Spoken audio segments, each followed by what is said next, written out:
Welcome to the Sentimental Twist, where two generations share one love for meaningful spaces and gracious hospitality. I'm Brittany. And I'm Melissa. Let's gather around the table and talk home, hosting, and all things sentimental. Yay! It's funny how I said home. Oh, well, I was listening to our podcast this morning, and you definitely, I'm very Southern too, but you really are Georgia Southern. Georgia Southern. South Georgia Southern. Yes. Some of the home. Yeah. Down. Well, welcome everybody to season 8. Season 8. Well, that made that. Whoa, that's manifestation. Yes. By that time, we'll have our own show. Welcome to episode 8 of the Sentimental Twist podcast. I'm Melissa, and you can find me at Home with a Twist on Instagram, homewithatwist.com on my website, and Home with a Twist on YouTube. Yes. And I'm Brittany at Brittany Shepard on Instagram, thesentimentaldecorator.com, and Brittany Shepard TSD on YouTube. And I want to remind y'all, this is after my little starter kit has gone live, but the 21-day private group walkthrough starts next week. So if you haven't gotten on board yet, please check it out. I'll put the link in the show notes. Well, tell everybody what that is real quick. So the Sentimental Style Starter Kit is a digital download, and it's basically an all-inclusive guide to help you style your home with sentiment and really just start telling the story of your home, writing it down for future generations. It has prompts, it has journal entries, it has styling guides, formulas, all the things that you could need to start or really just kind of document your home and help you feel like it's telling your story and not a random cluttered way. So collected, not cluttered, and telling a story.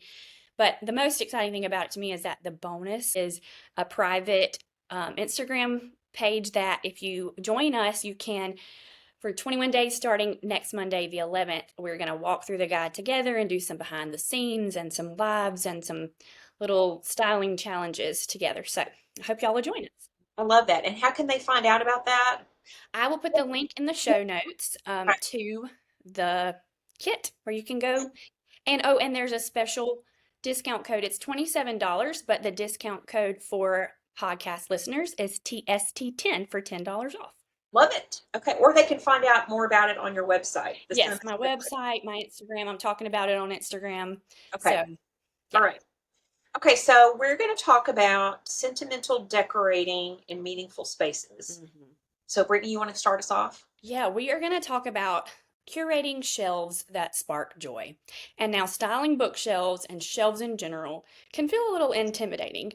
To know where to start, what to put on it, like I said, collected, not cluttered. And so we're going to just walk through some different tips and maybe a process that you could follow. And you can take it or leave it because there are no rules. You know, when it comes to how you decorate your home, these are just ways to help you get started and when you feel stuck, to guide you as you are creating vignettes, as I like to say, on your shelves. And I have a few built-ins. Do you have some built-ins in your home or shelves in your home? Yeah, I have a built-in set in our primary bedroom that we put in when my mother and dad were living with us. Okay. And it was really after my dad passed away. My mother kind of wanted to refresh her bedroom to make it a little bit more, to make it different, have a little breath of fresh air, make it more feminine. Mm-hmm. So we had a carpenter come and build from like the entry wall all the way to the window, a desk with storage underneath, a place for her to sit and write, and then glass cabinets on the top for her to put all, and we had them lit with glass shelves. So when she'd sit in bed at night, she could see all her pretty things. So now that she's gone, I get to enjoy that.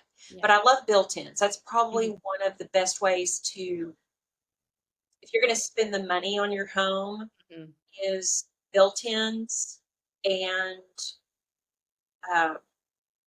it also just adds so much character. Yeah. So my house is 1953. I have one set of built-in shelves in my den or snug, and then another set in the added-on bedroom, but they have scalloped trim around the bookshelf part, and it's just got so much character. But styling it can be challenging. And so we're going to kind of talk through some steps or some ideas. And I'm going to start with a theme or don't. Totally up to you. My theme on my bookshelves is family and memories. And so it's got photos and books that mean something to me and trip mementos and little hand-me-down trinkets. So my theme can be as just general as things that are special to you. Yeah. I have two bookshelves in my dining room, and that has all my cookbooks, and on the top it has all my cake plates. And I have a bookshelf in my ladies' lounge, which has all the books that I love to read and all kind of like my sentimental things. Mm-hmm. And the built-in we talked about. And then the other bookshelves that I have aren't bookshelves. They're more like little decorative wall shelves. Okay. I have two bamboo ones, and I have one that I bought from Renee, Lucy Betty June, our collector dealer that we had on the show. We're going to we've already had her on the show, I think, or we're getting ready. I can't remember. We've interviewed her. She's going to be a guest. But and I have it in the bath. I have two of those in the bathroom. Yeah. And so I love to just put little things on it. So one way you can do that is to play with height and shape. In the one I have in the bathroom, it's a bamboo one, and I have it sitting on the counter. So at the bottom, it has rolled up washcloths in it. The middle one, is just tall enough to hold a couple of bottles of lotion. And the top one is just it. Since there's nothing above it, I can put a little taller vase and a candle. So it just kind of adds texture, height, kind of, play with the heights on it. I like to kind of, when I'm styling a bookshelf, to think of it as you would do an art appreciation, where you can start at your highest point and then follow your eye in kind of an S or like a snake, and it kind of draws your eye down the shelf. I don't know if that makes any sense. Yeah, it's really good sense. Another thing that I like to do, and I say this when I talk about styling vignettes, is to add a little bit of life. And so sometimes that might mean it's a little fake something, even though fake plants can kind of annoy me. But there are some things like faux orchids that aren't half bad that you can find on Amazon. But a little potted plant, a little something like, I don't know if you would consider this life, but even like a shell box, a lot of those shelves once had something living in them. So it kind of implies life, but a little bit of something living. Or a feather. Oh yeah, oh that's a great idea. Yeah, I love a little nature trinket dish that has things you've collected on a nature walk or yeah. I know leaves, it's horns. technically illegal to like if it's fallen out of the tree and it's kind of laying in your porch, you can pick up a bird's nest. Mhm. But technically, I think there's some kind of, I don't know, you get a ticket but it's like improper Right. to take a bird's nest because they may return. Mhm. But I have found nests on walks that have during a thunderstorm or a windy storm. I like to put those inside of, like a milk glass compote or something. Or under a glass cloak. Yeah, yeah, Cloak. cloche. Cloche. Yes, yeah. Okay, books. Books Mhm. are fabulous for making your bookshelf personal. Okay. And I love to turn books on their side. Me too. I don't like to just line up the books all straight on a bookshelf. I like to have them turned on their side, different directions, kind of at maybe catty corner into a corner, Yep. or a stack of 3 books with a plate on top of it, or Mhm. something collectible. Yeah, they help to add height as well. So Yes. And I also like to sort books by color that's on the spine. Now, a lot of people like to take their dust covers off the books. If it's a pretty color book, I like to do that too. And I'll just kind of keep the dust covers in a drawer or something, or a file folder that has all the dust covers. And then you can kind of organize your books according to color. And a lot of people may not have a ton of books that they've collected. Another thing that I found lately in thrift stores is those old Reader's Digest books that have the pretty covers. There's a lot of them lately in thrift shops and even in antique malls, but they'll be a little pricier there. But they're usually a compilation of 3 to 5 little novels in one, and they have really pretty covers, and they make great styling books. I know it's not personal necessarily, but they're really pretty and they're fun to style with. So, okay, another thing to do that you can layer in art and frames with photos or with artwork in them. I love on a bookshelf or just a shelf to not necessarily have the art on an easel or anything, but just propping it up on the back of to lean on the back of the shelf and things layered in front of it. I think that's really cool. But I do love a little plate stand for smaller pieces of art. And of course, family photos. I have tons of those everywhere, and I especially love the vintage frames. And because all the family photos I have that were in a family member's home, I usually just keep them in the frame that they were in because they're usually silver or brass or have some sort of pretty element to it. So I think that adds some character. Yeah. Scent and glow, which I think are the things that you and I love the most. Mhm. Okay.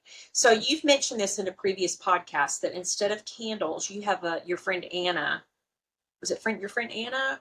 One of your friends gifted you a lamp, a candle lamp, Oh yeah, candle warmer. a candle warmer. Lamp. Yeah, it's a lamp. It has a bulb and Yeah, it like warms the it, candle in the it's a underneath. candle. Yeah. Hmm. So, because I don't think it would be probably the most safe thing to do is to put a candle on a bookshelf because I Right. think it may make the top shelf above it a little too warm. Toasty. But you could put a diffuser, certainly. Mm. You could put one of your candle warmers. And then the other thing I like to do that you and I both love are wireless lamps, Yes. I the love little tap lamps them. that I have one of those on my bookshelf. Or you could even take puck lights that are LED. Hmm. Those at the top, if you got enough lip on your bookcase that you don't see it, and that just adds just the chef's kiss of a little glow. Yeah, it just highlights whatever you want to put the lamp where you're not seeing the underneath part. You want to have it so that it's just low enough. Maybe you not need to elevate it with a book, but just low enough that the light is what you see, not the undercarriage of the light. Yeah. And another way is I like votives, and I have found some good LED votives. Oh Of yeah. course, Oh, a lot of them are battery on. candles. Yeah. Yeah. And so I have these gold mercury glass votive holders that I've had for since mercury glass was really huge back in the early teens, I think 2010s. But I love them so much because the LED votives in them, they don't really look fake in that mercury glass. You can't really tell that it's not a real candle in there. And a lot of them are on timers. And so you can start it at, 5 p.m. the first night that you put it on the shelf. And then every night at that same time, they'll turn on and stay on for however long they're meant to stay on. And of course, eventually the batteries die, but you can replace them the batteries, or sometimes it's even cheaper just to replace the LED. Well, and batteries are so much cheaper than buying a new candle. Yes. And I have lots from all of my entertaining I've done over the years. I have lots of those wax feeling LED pillar candles Hmm. that the flame, it's a flicker flame, and it actually moves. The battery makes it move, and then the light, and it looks like a real candle. Hmm. I mean, if you had it down inside something like um, a vase or something that was cut out, you would not know that it Right. wasn't a real candle. Okay. Well, next you can layer in tiny treasures, and I think we love tiny treasures. Right now, I have some shells that are layered in from beach trips that I've collected. A lot of my tiny treasures are little things from trips because usually when you're traveling, you can't bring something huge home. One of my favorite little tiny treasures that I have on one of my shelves is from my trip to Hawaii with Anna for her 40th birthday. Hang loose, the shaka is the symbol, and so it's a wooden shaka symbol hand. And so it's a little quirky and whimsical, but it's a tiny little treasure. Looking at my other shelves, I have this really cute little small Staffordshire dog that was my mom's. It's not the regular size, Staffordshire dogs that you see, but it's about 3 inches tall and it was my mom's. So it's a tiny little treasure. So, Those up when you go to estate sales because those are good fillers mhm. when you just need a third. Brittany and I talk a lot about decorating in threes and fives, odd numbers, like you find things in nature. You never find anything in nature in even numbers. It's always odd. So True. really lean into that. But, a tiny treasure is perfect for your third item and for just a little filler. Just Mhm. stick right in there. Yep. Okay, edit ruthlessly but kindly. Yes. Now, I will have to say I've gotten in my ladies' lounge, my shelves and my secretary and my gallery wall are a little heavy. A lot of people may not lean into as much, but I like it that way because Yeah. in the rest of the house, it's more edited. It's more just a few things. But I really wanted to have all of my meaningful things that just make my soul burn with joy Yeah. in one spot. And so it's heavy. But I have a hard time with the editing. yeah, Mhm. what is it that Coco Chanel says? She says, put on all your accessories before you leave the house, take one off. Mhm. Yeah, because you want your eye to have a place to land. And if you notice a lot in marketing materials, there's usually a lot of white space because the Mhm. eye really needs a chance to kind of go, what did I just see? So when you put all your things on a bookcase, just like when you decorate a tree, stand back from it. Go, what is drawing my eye naturally, or what is drawing my eye because I'm like, what is that? Like that's just too much. And so anyway, there you go. That leads into this one is to leave a little room to Yeah, breathe.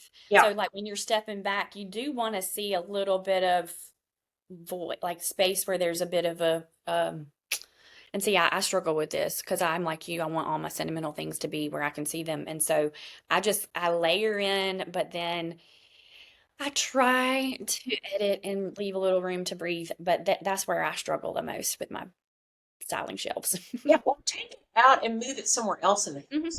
Yeah. Maybe it's not quite part of that theme. Yeah. And then I think the last point is to change it up seasonally. Hmm. So I have a little shelf that I bought as an afterthought at an estate sale. It was kind of like one of those. I was standing at the checkout and I looked over and I thought that shelf is really cute. That would be perfect in my kitchen. So I kind of have it in the space between my keeping room and my kitchen. So I hung it just in time for Christmas and then I did it for Valentine's Day. And then I bought that set of Linux spice jars that they came out with the remake. And I signed up for the email, and it's the minute that I got the email that they were available, I bought them. And I think they're not available. I think they're sold out. But I put them all on that little shelf. Now I may take them down for the fall, to kind of put my fall, winter, and Valentine's. But But that's my season. their colors are perfect for spring and summer and all year when it's not a heavy color season. And those are littles, like Yeah. what we talked about earlier, little miniatures. They can be like put anywhere in your house, Mhm. under a cloche or whatever. Mhm. Okay. All right. So our last little pep talk. You want to give the pep talk about Yes. shelves? If your shelf isn't a museum exhibit, it's a joyful snapshot of you. So break the rules if you want. There are no rules. It's what you like. The only goal is to feel a little zing in your heart when you walk past. Mm-hmm. Agreed. Yay! I love that. All right, so we're moving on now to heirloom recipes and kitchen stories. We find that y'all really love when we talk about recipes and kitchen things, and so we love hearing from y'all. Keep sending them our way. So, Melissa, you have a birthday coming up this month, August 29th is Melissa's birthday. And we've recorded these episodes ahead of time because Melissa is gallivanting in Maine as we speak in real life. So, Yes. for celebrating her birthday. Really here. I'm some She's not really here. But so we're going to talk about birthday memories a lot on this episode. So the traditions and sweet moments and favorite cakes. So I'm going to start and share kind of about childhood birthdays a little bit and about birthdays now. For me personally, celebrating my birthday. So growing up, we always got to pick the meal that mama would make or daddy because he's really great at grilling and sometimes we needed a grilled steak from daddy. But I almost always would pick my mom's spaghetti sauce to make spaghetti and have a candlelight meal for my birthdays. And recently I had been it craving. started young being bougie. Oh yeah. Oh yeah. It's all her fault.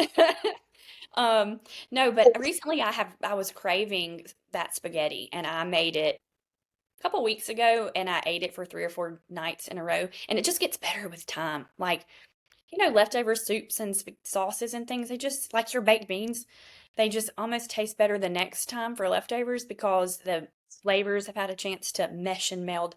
But we would do a little candlelight dinner and pick what we wanted to eat. And when we got older, we would choose to go out to eat some, but I always loved when Mama would cook something special for us. And I don't really remember anything specifically sweet that I always would select. And usually we just got a nice birthday cake that she had made by someone or bought from our local grocery store, which had its own bakery, like, old school grocery stores where you couldn't wait to go grocery shopping because you could go to the counter and get a donut. But now, so my favorite dessert now is my best friend Anna's pound cake, which was her grandmother's pound cake recipe, and she's the best pound cake. Every time somebody's like, "Ooh, this pound cake is so good," and I'll taste it, I'll be like, "It's not Anna's." But Anna's so if I have a chance to request a dessert now for my birthday, it's going to be Anna's pound cake.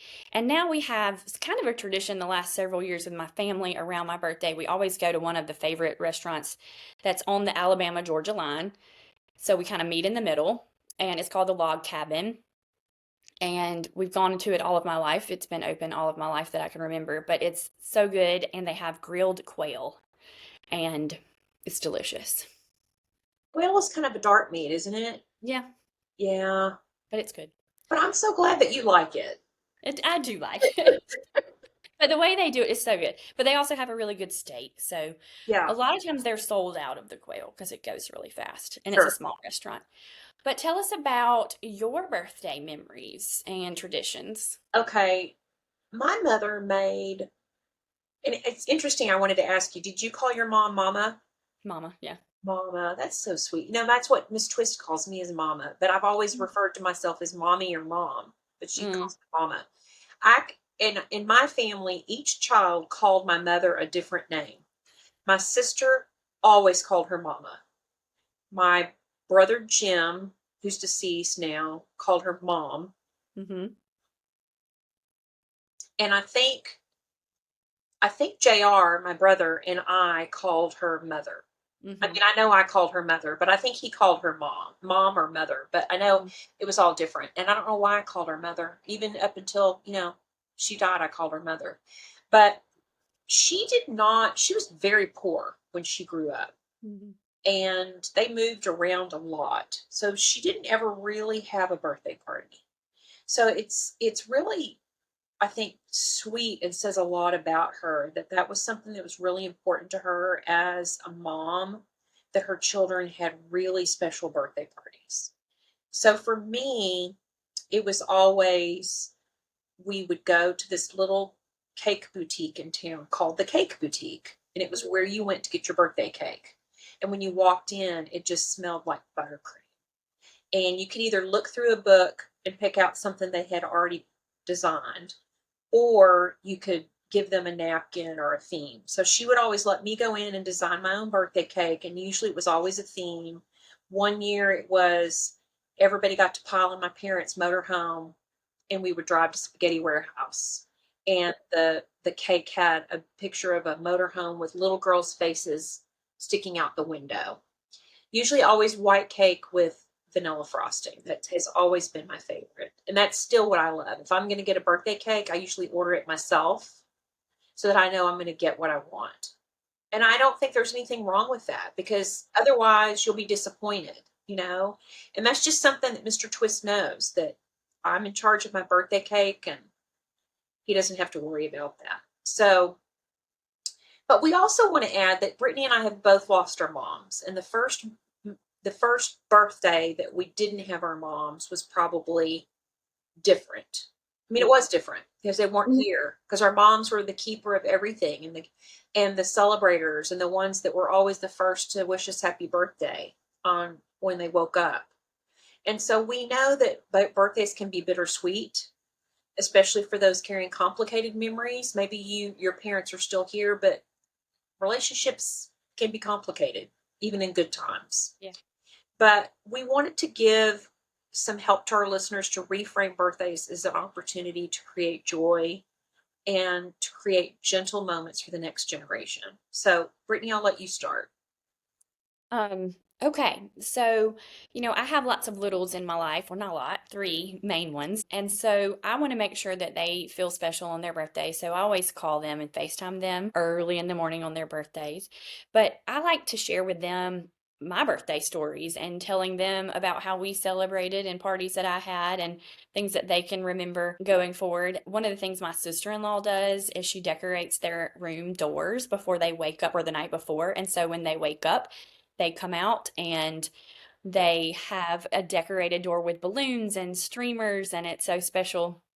They always get their picture made, and then they have something sweet for breakfast with gifts. But I love my tradition of calling them on their I know about what time they're in the car on the way to school, and I can pinpoint that and have a time to chat with them for their birthday. I'm trying to think. You, Aunt B. Aunt B. I'm B. Aunt B. So, yeah, find ways to create little birthday traditions and rituals with the people that you love. And like Melissa said, our moms are always the first to call us on our birthdays. And it made me think of this, and I hadn't thought about it in a while. But for some reason, a couple of years before my mom passed away, maybe the year before my mom passed away, she would always call me and sing happy birthday to me. And I missed the call that year. So she left a voicemail. You still have it? Yes. Oh, And it is I listen to it on my birthday every year. So oh. if you have people in your life that would want to hear your voice when you're not here anymore, do something like that for them. I know that sounds a little bit sad, but I tell you, it means the world to me. And I don't know why I didn't answer the phone that day, but the fact that I can listen to my mama singing me happy birthday every year on my birthday now is really nice. Well, what I used to do with my bestie is my bestie Julie is I would make sure I knew when she wasn't going to be home. So I would call, and this is when she had a landline, and I would sing happy birthday, but it usually was like lounge singer or or it was a Love Boat theme, and I'd get the keyboard out. It was never just like happy birthday. It was always over the top. Yeah. And as soon as she would hear that first note come out, she knew, oh my gosh, this is my birthday song. And for the longest time, they had those messages and they would play them every year. And I don't know if I know she doesn't have a landline anymore, so I don't know if she still has the cassette that's inside of an answering machine, but she always liked that. Okay, so my favorite topic is celebrate the person, not perfection. We're not here to erase any memories of hardship or wish things that you wish someone had done for you.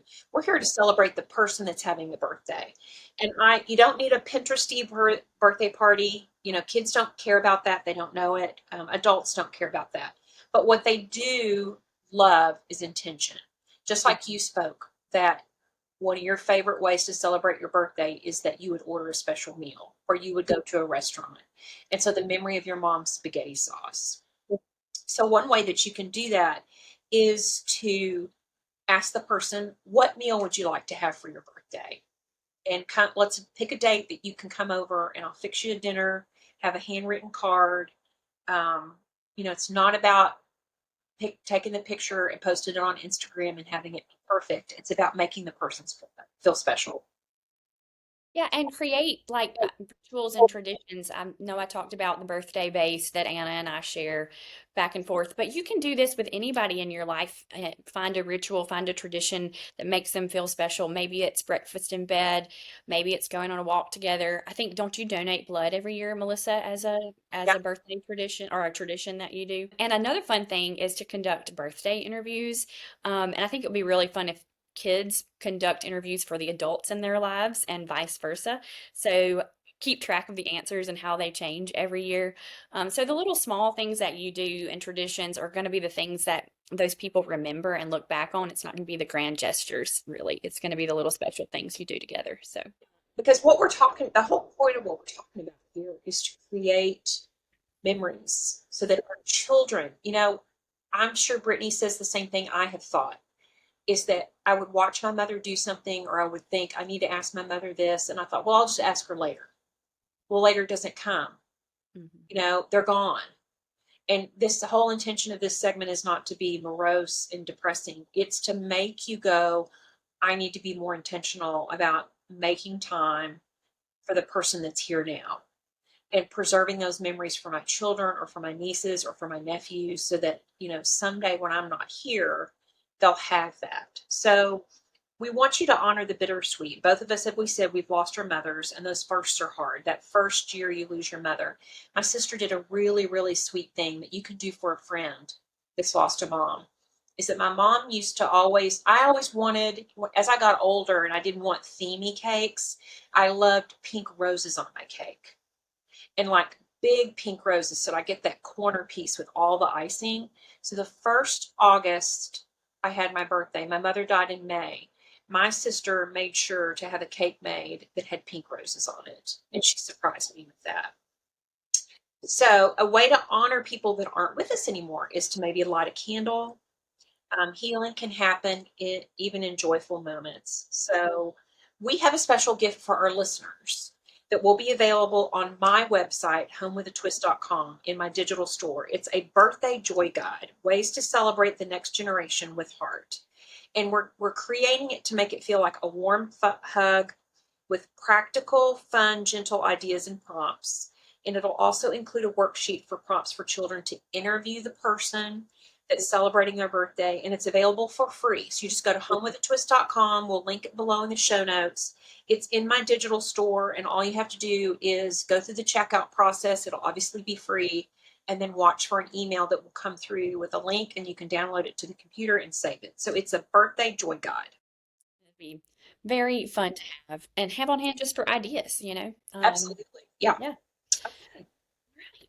It is time for Bless It. We had to share, which is when we push over our latest finds, fun things we might be listening to or watching, things that we found online that we wanted to share, shops, items, history. Benson Boone. Benson Boone, you know, just obsessions, little crushes. I don't know. Yes. And so we are going to share our bless that we had to share, and I will go first this week. I'm going to reach over here. If you're watching on YouTube, you can see it, but I'll try to describe it for the listeners how beautiful it is. So my friend Laura here in Dothan, she makes beautiful, clean candles. And this one smells delicious, but she sells them in mostly vintage vessels. And I love this idea, and I recently bought this one. If it is, okay, let me describe it for just the listeners. It is this beautiful large bowl that is shells. 1, 2, 3, 4, 6 shells to create a bowl. They're edged in a little pink color, and so it has 5 wicks. So it's a pretty big bowl with a pretty large candle in it, and it's a summery smell, so it's perfect for this time of year. And it's in a beautiful vintage vessel. And Laura's business is called Bushel and Peck Handcrafted. Is she And on I'm Instagram? Yes.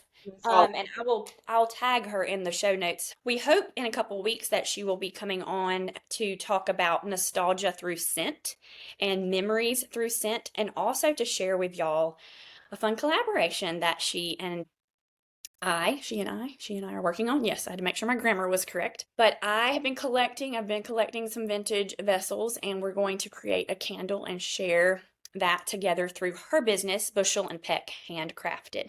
And so we know that memory is tied to scent, or scent is tied to memory so strongly. And we talk about scent a lot on this podcast. So I wanted to share Laura's Bushel and Peck Handcrafted. So you could check her out, and hopefully we'll hear from her in a couple of episodes. Yeah, I just followed her, and I'm super excited. I love soy candles. They're so much Mhm. better for the environment. They are, and they're clean. They're good for you. They're better for you. Yeah, yeah, I love it. And it's such a pretty container. Oh, that one is amazing. It's a vintage dish. It reminds me of the Fitz and Floyd shell pattern items, but it's not Fitz and Floyd, but it's another vintage Yeah, I love that. dish. But so that's my blessed. Okay, so my blessed is nail polish. I try to Ooh. keep my nails painted. I kind of go through fits and starts. Like I'll Mhm. have them consistently painted for like 3 or 4 months, and then I'll take it off, and then I won't do it. Or I'll get involved in a project, and then all my nails break. So, but the nail polish that I have found recently that I really like, it's French. It's very long lasting, and it doesn't seem to be. Sometimes when you wear nail polish and then you take it off, you'll notice that you've got kind of like your nails seem kind of like peely and just, yeah, not healthy. Like the oil's missing. Of course, a lot of that's because you get older and everything dries up. But isn't it fun to look forward to? This is the manicurist, and when you go to look for it on Instagram, it's not manicurist like MANI, it's MANU curist, and this is the set. So it comes with um, a prep that you put onto your nails. It comes with the nail polish. It comes with the base coat. It comes with drying drops, and then it comes with a top coat. And I think this was $40 maybe, cheaper than going to get a manicure. Yeah. But I loved it because the pink polish, you can just do one layer or you can do multiple. And it's just a really soft, kind of like a ballet pink that has just a little iridescence in it. Now, if you like a bolder nail, you can do what this one is called Green Flash, and it's red. So for a really pretty poppy red. They have other colors. When you go to their website, if you don't want to just do a natural or a nude finger, you could do that color. So it's called Manicurist Green Routine Manicure Full System Express and Drying. 5 products, full sizes, and this color is called Satin. So it dries really quick. That's the other thing is I don't have time to sit around and wait for my nails to dry, and because I'm constantly doing stuff or using my phone or whatever, and this dries in a lickety split. So I like that. Do you have a signature color that you gravitate to when you do your nails? And for OPI, I love Cajun shrimp. Me too. Yeah, but It's on my toes right now. did you know that they changed the formula, the color? Yeah, sad news. They got rid of my other favorite one, which it's always kind of funny to say, but it's more of a fall color, but it was called Yank My Doodle. But it was like a autumny, orangey, rusty brown, but Hey, but not really brown or orange. I don't really know how to explain. There's a little bit of red tones in it as well. But it was one of my favorites. And they have a replacement color that's good, and I can't think of what it's called right now, but but why it's would you want not to get rid of Yank My Doodle? I mean, right. Such a I good Cajun shrimp, the way from what I understand, they described it, and maybe we won't even notice it now. maybe not. Like, I don't know, but it's more neon colored. Oh, And the thing that we like about Cajun shrimp is that it's kind of pinkish red, right. so it could go with either. The other one I really like is called Maud About You. Yeah, I wear that one a lot too. On my Yeah, toes. it's, I it's mostly do kind of like toes. it's kind of like it's a pink, but it's not a shocking pink. It's not a pale pink. It's really more of a mod, like a '60s pink. Hmm. Those I love OPI because I think it's a really good quality It is. product. So I tend to go toward pinks, reds, or just a blush color. Me too. Yeah, I've done a couple of wild colors on my toes from time to time, and it's just not me. yeah. And I say wild and like blues and purples and things But and green. you never know it from looking at my nail polish collection. You'd think I wear all these colors. I don't know. I just like to get the color, but I may not necessarily wear it. I just think it's pretty. I don't know. Okay. Now we're going to move on to the Porch Talk Speed Round, which is one of other Brittany's favorite segments. It's where we fire off quick questions, share even quicker answers, and let you peek behind the screen door to see who we really are. So I always start this little episode out with asking Brittany the questions first, and then she answers, and then she asks me the questions. Okay. Who would play you in the movie of your life? Reese Witherspoon. Reese Witherspoon. Because she's a southern blonde girl. So, I love and her. Legally Blonde came out when I was in high school, and I fell in love with her. Well, I fell in love with her with Man in the Moon when I was like young teen, but as far as actress, I thought she was great. She was really young. But Legally Blonde was so fun. It was my teenage years when I was running. This is funny. I was running for state vice president of the Georgia Beta Club. It's a beta And club. Beta Club is like academic service civic organization for students. Okay.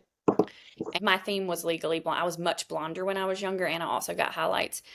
But so my theme was Legally Blonde, and I won. I was the Georgia State Beta Vice President, and I was Elle Woods in our little campaign thing. But I was Yeah. serious Did you have when it business came to my cards? platform. Yeah, I don't remember do we have business cards, but I had, name tag, had to go to national convention, all the things. So special. You. Okay. But wreath for This sure. one's good. What's the most used app on your phone besides Instagram? Reminders. Reminders.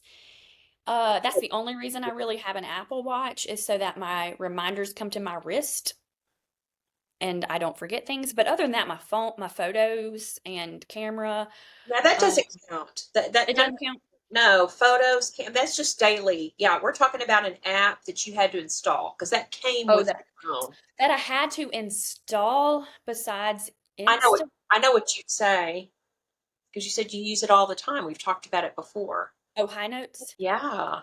I love High Notes. What else? High Notes. Pinterest. I like Pinterest. Yeah, that's what I was Yeah. going to say. So now I'm going to have to pick something Oh, else. sorry. That's all right. It's all right. It's okay. It could be the same answer.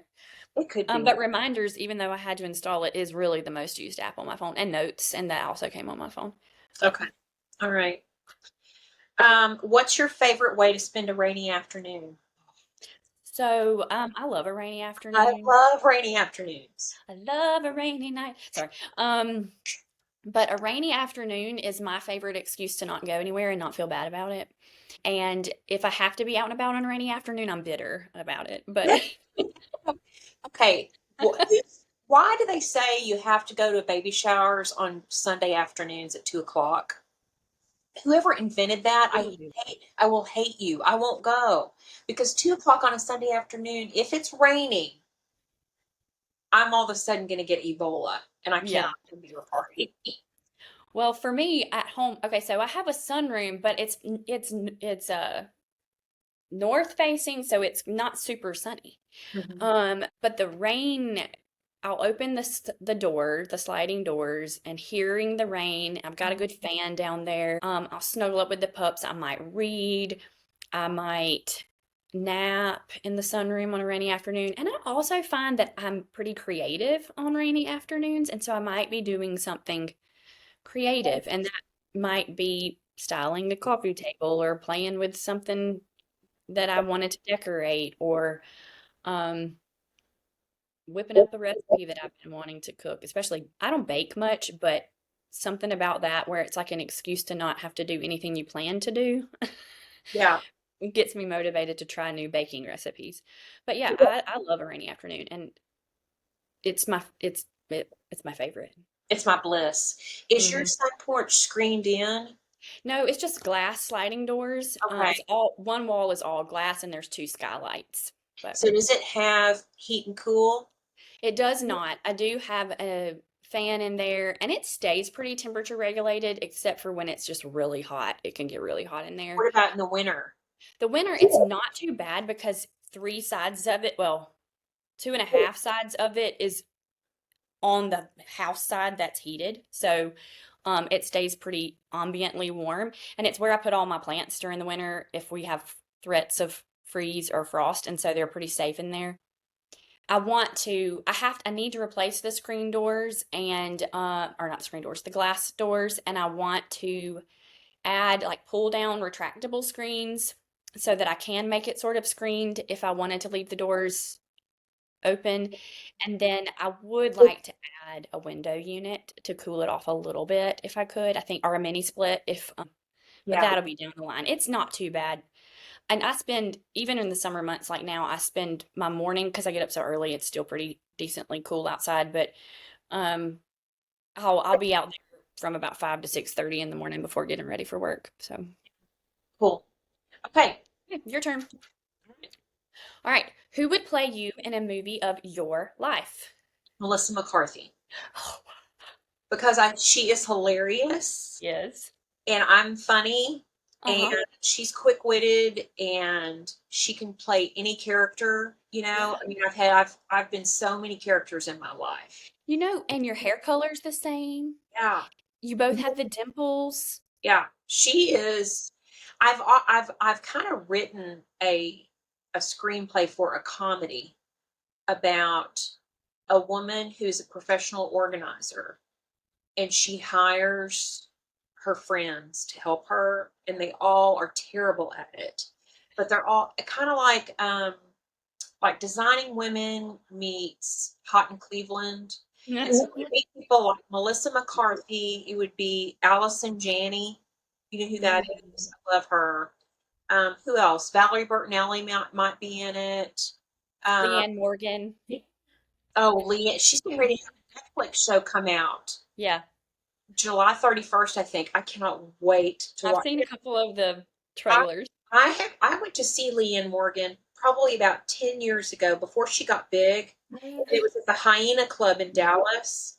And it was probably the club was probably as big as our kitchens. Hmm. And she was on a stage I could touch her. And there were maybe 50 or 60 people in the audience. And I mean, you couldn't even get that close to her now. And for my birthday, my friend Mary sent me one of those cameos, and it's Leanne Morgan. That is so hilarious. I need to find that cameo. She came to Dothan in 2020. Oh, the year of COVID. Like it was right before COVID. She was Uh, here and she came to our Opera House and I went. It was so good. she's It so was, funny. she's hilarious. Yeah. Okay. I love Melissa McCarthy though. That's great. I think that's a Oh, good. she's just so. I mean, I have you ever seen Identity Thief? Oh yeah. Oh, I've And The watched Heat like three, four. Oh, yeah, all of those. I mean, with Sandra Bullock. It's just so good. and the one where she plays the spy. Oh yeah. Oh, that what is it called? I think it's I called can't the think. spy. It is called The Spy. It's hilarious. You know what? I have some credits to Amazon Digital, and if they're not on Prime, I might be watching one of those movies tonight because I could use a good laugh. Yeah, the Heat is hilarious. I wish they would Yeah. do the Heat too. Okay. I love that. I think she's the perfect pick. Okay. Next question. What's the most used app on your phone besides Instagram? Canva. Oh, I didn't think about Canva. Yeah, I'm always on there creating content or Hmm. an invitation or digital product like gift tags that I like to offer on my website. So probably Canva. The Yeah. other one that I like to use too is the New York Times cooking. Okay. I like The to get games one or just games or cooking. Yeah. Oh I yeah, the like, cooking. yeah, I like to look up recipes. So Okay. So what's your favorite way to spend a rainy afternoon? I like to, well, there's three things I like to do: take a nap in the Hmm. afternoon, read my cookbooks to get new ideas, and bake. I love Those it. are the three things I love to do. I mean, it could rain here every single day and I would be so happy. We've had a lot of rain this year in these early summer months, or the earlier summer months. It most every afternoon for a month or so it would rain, and I really appreciated it because I didn't have to go out and water my plants. It cooled my house down, this little old house that has some trouble because it was made to breathe, before ACs were a common thing. And so the rain cools things down, helps my air conditioner out a little bit, and keeps me from having to water my plants. So I would be Yes. okay if it did it every day too. But We had a really rainy May, and then we had probably early June rained a lot. So I'm hoping it will continue. Right today here, it is not pouring down rain. It's just kind of misty and cloudy and cooler. I think we're supposed to get rain maybe tomorrow. I'm not sure for July 4th. We're recording these, and so we're listening to this in August, and this was back in July. So okay, not really with us anymore. She's in no, Maine right now. I'm in Maine, and she's with us, but she's She's just with us. That's I yes, didn't put it that way. she's got a different parking She's toes. she's physically in Maine at this time you're listening to Okay. this. Okay, so now we're going to switch to listener submissions. What you thinking, sugar? And we love it when y'all write in and tell us what's on your mind. So pull up a chair and let's talk about it. You Mhm. can send us your anything you want to talk about on the Sentimental Twist podcast at gmail.com. You can send us comments on DMs on both of our Instagrams, Brittany Shepard or Home with a Twist. And this is from Anna Grace. So I'll read the email from Anna Grace. I'm new at hosting and I am trying to get out of using paper plates. I don't have a lot of serving pieces like dishes, platters, linens, silverware, but I'd like to start collecting things so I can feel more confident when hosting. What are your ideas for essentials I should start with? By the way, I love your podcast and following you both on Instagram. Thank you, Anna Grace. Aren't you sweet? Okay. I was going to start, but I'm not, Melissa, I think you should start as the hostess with the mostest. What essentials do you recommend Anna Grace starting with? Okay, well, my first thing is I recommend that she only buy things at estate sales and Mm, resale shops or garage sales because you will find some gorgeous treasures that were meaningful to someone else that now you can carry on that legacy. There's nothing wrong with store bought. I have some, if you really want to get into entertaining, I do have a set from World Market that are just plain white dishes, and they come in a little wrought iron serving holder. So they're perfect for putting on the buffet. But if I had a choice, I would just really try to buy a nice set of dishes at an estate sale. I've shared this with Brittany before. When you collect china, it's always good to at least have a set of 12 because you never know if you're going to get that extra guest that's going to come or if you break a plate. And that was actually a tip when I was newly married and picking out my china, that my mother said, you always want to have more china than you think you're going to need. And she was right. So I would probably start with a nice set of china. It doesn't have to be anything expensive or delicate. It could be whatever makes you feel good about. It's something pretty to you. So it could be anything. And it doesn't have to be fine china. It could be something that's vintage. So that's what I would start with in terms of dishes. And then I think this is an Ina Garden tip, is to invest in some white platters, because the food always looks so much better on a white platter. And you can do anything on a platter. You can do a charcuterie board, you could put vegetables, you could put your meats, you could put a salad, you could do fruit. I mean, and you could do like maybe two round and maybe one round large one round small one, and then an oblong, and then a rectangle, and then you'd be set. So that would be what I would suggest that Anna Grace start with.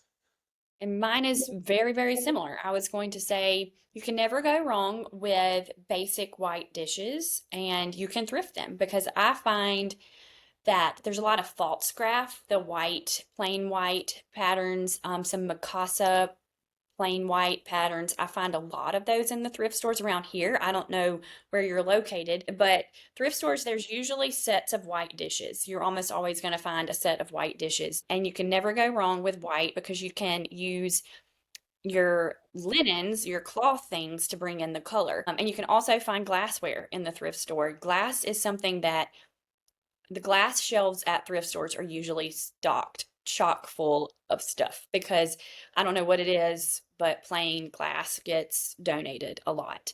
You may not find a lot of colored glass in the thrift stores, but you will find clear glass goblets, tea glasses, water goblets, things like that. And then I was going to say, find a source that's inexpensive for linens. And I would suggest, like I've talked about previously, some of the block print sellers on Amazon. I use the Fabric Crush or RIDI, RIDHI, because you can get fairly inexpensive sets of really pretty patterns and colors that can go with those white dishes all the time. And then if you are going to need to shop from a new place, like we suggest thrifting and estate sales for your things that you want to keep long term. But for linens, I don't think it's a bad thing to look at places like Target and Home Goods because they're fairly inexpensive.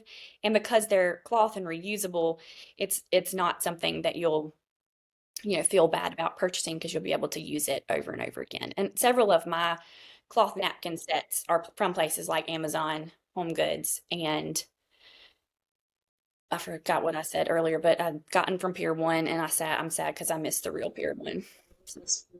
Oh, World Market. You mentioned World Market. They have pretty They're a great source for stuff. hmm And in terms of, here's the thing about China, is that Brittany and I are kind of an outlier on this because we love China. And we are grand millennials. Or I'm a great grand millennial and she's a grand millennial. But here's the thing is that a lot of women who are my age, their daughters do not want their china. So that's why you're going to see a lot of china sold in estate sales with at some really just outrageous prices. My friend Catherine and I both had been wanting Lenox Autumn, which I have wanted since I went to my very first wedding when I was 7. It was Barry and Barbara Johnson, and I was 7, and I like, when I grow up, I'm going to have that china. Well, I didn't. I chose something else, but I've always Because you wanted wanted it. to play it safer. I know. Yeah, I did. I got the Lenox Eternal, which was cream with the gold rim. It Which is lovely. beautiful. It was beautiful. I ended up giving it to my niece because now she has her own place, and I wanted her to have a side of china. And it didn't. It wasn't anything that lit my heart on fire. I think let my mother persuade me in that. But so Catherine and I, we got first in line at the estate sale, and we made a beeline for that autumn. We bought the whole thing, and we split it Mm-hmm. with the understanding that if we ever have a bigger dinner party and we need the other half, that we'd obviously bring it over. Mm-hmm. So that is why you will find such good prices on china, because girls don't want it. Mm-hmm. They're not picking china when they get married. And I I would don't know say, what they're picking. What are they picking, Brittany? You can. I don't know, but I would say people my age and in the 30s, I think it's starting to come back around, 30s and 40s. Like I love it, and which I have a lot of classy friends, so they love it too, and are starting to collect it. And Anna and I are collecting it for each other because I gave her Lenox Autumn dinner plates before they blew up again Really? on because they I think this was like 2017, 2018. I gave them to her, and then all of a sudden we started seeing them everywhere Yeah. So you love again. Linux Autumn too? Oh Yes. my So gosh. we Oh, have a couple of patterns that we collect for each other. And one of those I collect for her is Lenox Autumn, and then there's another like a Wedgwood pattern that I collect for her. Oh, and a Noritake that I collect for her. And then she collects Johnson Brothers Old British Castles Christmas for me. And then another source that I forgot to mention for dishes is Facebook Marketplace. You'd be surprised at some of the things you probably gonna have to clean them real good sometimes. yeah. But that's the same thing with thrift stores and Yeah. sometimes even estate sales. So, One is replacements. You're going to pay more because you're mhm. paying them for, um, for sourcing it and finding it and housing it. But I have been able to find some pieces there to complete a set that I started. So that's also another good resource. And listen, eBay, Oh yeah, eBay is great, I've bought especially. pieces off eBay. Yeah. And some of the things that I bought for myself, I don't get the dinner plates, the salad plates, all the things. Like if it's a pattern I really like that I think I can mix and match with something, I will buy just dinner plates or just salad plates and have 6 to 8 of those. I would love more, but sometimes you can't get 12 at a time. So then I'll just add to it. Kind of my strategy is the mix and the match if I can't get a whole pattern. And I love that eclectic look when, and even mixing some older vintage or antique looking patterns with a newer style that you might get off of Wayfair. You can never go wrong with Port Miriam Botanic Garden, in my opinion. And they, of course, the vintage ones are great, but you can buy that pattern now. They're continuing to make it from places like Wayfair and Amazon. So, So to finish it out, glassware. I don't know what Anna Grace's storage capacity is. I know glass takes up a lot of space. So there's a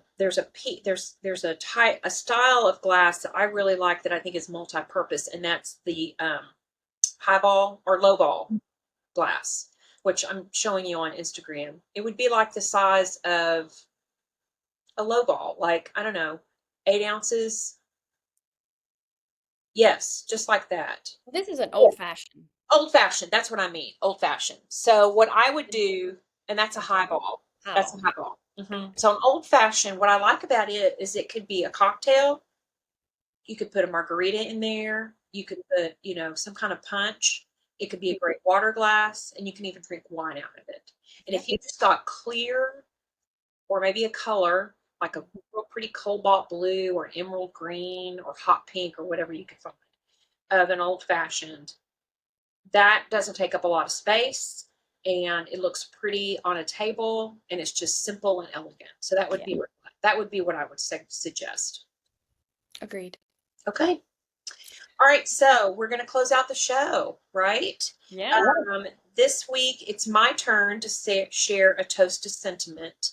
And, we spend so much time on this podcast talking about what we do for others that I think we also need to give ourselves weekly self-care. Agreed. And so one of the journals that I really like, it's called the Weekly Self-Care Project. I've had it for a while, but I rediscovered it recently when I was reorganizing my bookshelf. And it's a weekly journal, takes you through 52 weeks. So it could be something you could do every week for a year. And the introduction says this: most of us are always busy, living in a near constant state of stress and feeling overwhelmed. When you cease striving and stop clinging to the busyness of life, you open up space in your mind and your heart. And we've all seen how self-care is pictured on TV and movies: bubble baths, shopping, fancy wine, chocolates, and night outs. But true self-care isn't only about treating yourself, it's about treating yourself well. It's about identifying your needs and addressing them. And the easiest place to start is by taking a look at how you care for your body. When you honor your body, you position yourself to be a force for good, to love those around you. Are you treating it like a temple or a crumbling shack? So our message this week is to take time for ourselves. And it doesn't have to cost anything. And it doesn't have to be where you have to spend hours on end. But, it's protecting yourself. It's setting boundaries. It's taking your vitamins. It's drinking your water, because you only have one you. And so that would be my toast for this week, is to take care of you so that you can take care of others. Give yourself oxygen first. The mask. Yep. Cheers. Cheers. Yay. And I would add, put it on your calendar if you struggle with it. Yep. Because And put it on that to-do list so you can mark it off for that dopamine hit. That's right. Right. Way to go. I'm so glad you're my wingman. Okay, that's all for today's episode of Sentimental Twist. Please follow us here wherever you're listening. Like us. Give us comments on Instagram, Facebook. Well, we're not on Facebook. Instagram and YouTube. I know we got lots of thumbs up on YouTube, and we love those. Leave a review. Share with a friend who loves meaningful spaces. Follow us on Instagram at Home with a Twist, at Brittany Shepard, on YouTube at Home with a Twist, and Brittany Shepard TSG. And our websites are homewithatwist.com and the sentimentaldecorator.com. Thanks for joining us on the Sentimental Twist. We believe every space tells a story, and every story deserves a place at the table. Until next time. Keep things cozy, collected, and a little bit sentimental. Bye, everybody. Bye, y'all. See you next week.